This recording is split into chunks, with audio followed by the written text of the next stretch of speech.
মাদ্রাসা সম্পর্কে একটি বক্তব্য রাখবেন মোহাম্মদ আব্দুল মুত্তালিব।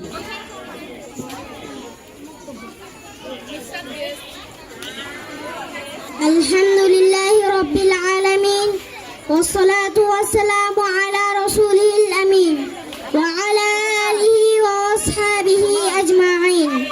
আম্মা বাদ, প্রশংসা করছি সকল সৃষ্টির রব মহান আল্লাহ তাআলার, যিনি মহান গ্রন্থ আল কুরআন দিয়ে আমাদেরকে ধন্য করেছেন।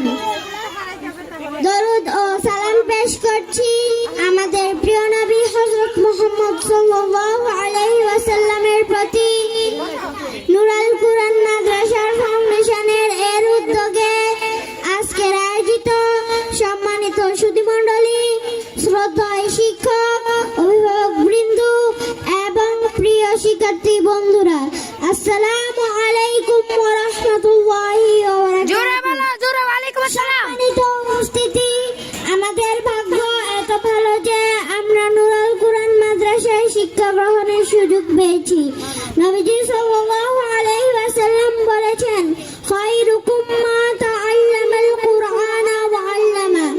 তোমাদের মধ্যে সর্বোত্তম সেই ব্যক্তি যে কুরআন মাজিদ শিক্ষা করে এবং অপরকে শিক্ষা দেয়। হৃদয়ে